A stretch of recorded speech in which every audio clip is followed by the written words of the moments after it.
My name's Brodelli, and this is my public access television show. This is the cinema with Brodelli. And the reason I call it that is because I've always heard the phrase, my life's a movie, and I think that's a little self-centered, because life is just one big movie and we're all playing a small part. Not really sure what to say about the show, it's going to be things I see and places I travel and things I find interesting. And I hope you stay along for the ride. Anyways, let's go ahead and start the show. 'Cause this is the cinema with Brodelli. Hello everyone. Today we're visiting Hulk Hogan's second favorite Mediterranean restaurant, Cedar Cafe. I was so excited to try the food that I threw the menu on the floor, a cultural signifier to the chef and the waiter that you're enjoying yourself and are ready to place an order.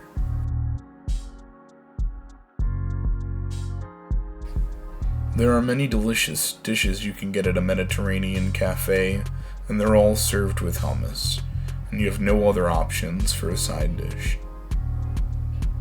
My favorite thing to do when visiting a Mediterranean restaurant is to have some Turkish coffee. It's not very good for burning your balls with due to its thicker consistency, but it does make for a delicious beverage, which for some people is a good compromise. Other good choices for a drink include Mexican Coca-Cola, the fermented yogurt drink, or sparkling mineral water.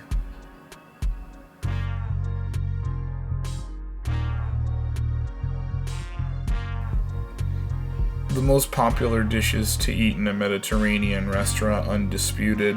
If anyone tells you otherwise, they are a liar who should be shot in the face 16 times point blank with a large caliber rifle, are the chicken shawarma platter, the Euro sandwich, which is not a gyro. It doesn't fucking spin you around at a theme park. You jackass. You fool. Euros are derived from a larger class of wraps called doner kebab sandwiches, which vary depending on where you are in the world.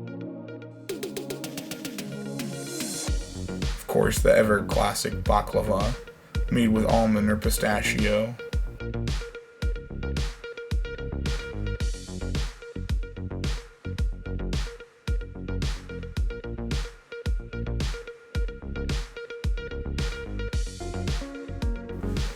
Anyways, this is Brodelli. Tell me if you can read my future from the Turkish coffee grinds. Goodbye.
What's up, guys? It's Brodelli, and we're going to bike night.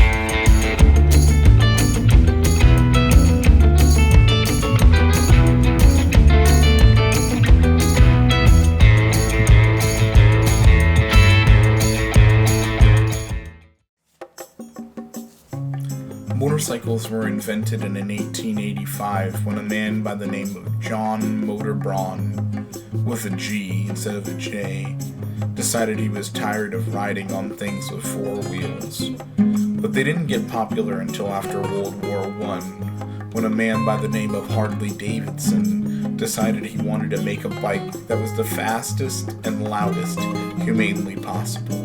And that's what he did in 1920. Creating a bike that was so obnoxiously loud and topped out at about 40 miles per hour, which was the fastest moving thing at the time, behind the African Plains cheetah. Because of how stylish the Harley-Davidson bikes were and their speed, they quickly became the most popular brand of motorcycle in the United States, cultivating a culture of leather-clad big dudes with tattoos commonly mistaken for chefs. One of the most popular events for bikers is congregating in large groups with their hogs, which is a moniker for motorcycles because, like the hog, they're wild and they're loud and they're also smelly. These events can be anywhere from a full day, a night of the week, or even days at a time, such as the popular Daytona Beach Bike Week, where bikers will ride their big nasty hogs from all over the country to get drunk and fight and show off their bikes in one city for a week. Today we're visiting a smaller scale event than that, bike night at a chain of car-themed restaurants called Quaker Steak and Lube, which is a play on the motor oil company Quaker State, founded originally in 1974 by George Jig Warren and his friend Gary Mo Mazzaros. I guess everybody had like a weird nickname where they lived.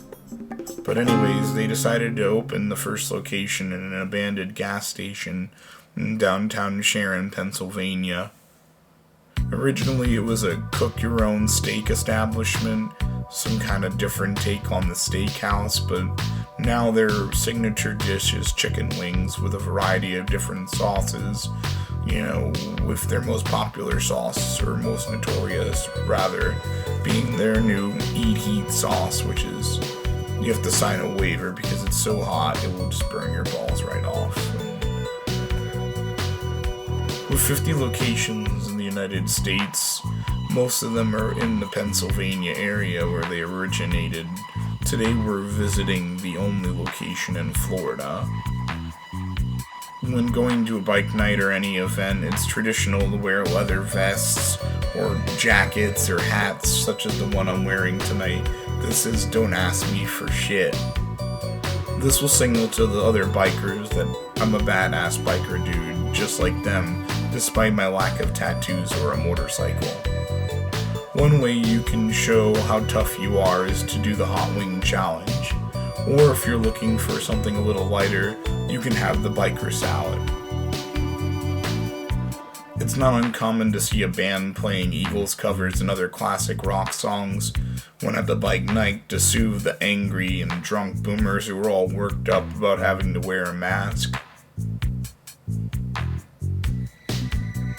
Well, get a load of those hogs. If you look at this bike, it has a night light so the owner doesn't get night terrors or trip when they're going to the bathroom in the middle of the night. One of the most popular fashion statements you can make to tell people you're a badass biker is to buy something with a skull on it. Usually at these events you'll see vendors catering to the skull-wearing market. Sometimes if you're lucky you can get a skull from one of the many people that are killed in motorcycle-related accidents. According to the U.S. Department of Transportation, you have to be a real badass to ride a hog because of the number of fatalities per vehicle mile traveled was 37 times higher for motorcycles than cars. Well, As our time draws to a close, and I pour this cold light beer on my balls to cool them off before I eat the spiciest hot wings in the world. Remember, not all bikers are chefs, and not all chefs are bikers, but all big dudes with tattoos are one or the other. This is the cinema. Goodbye.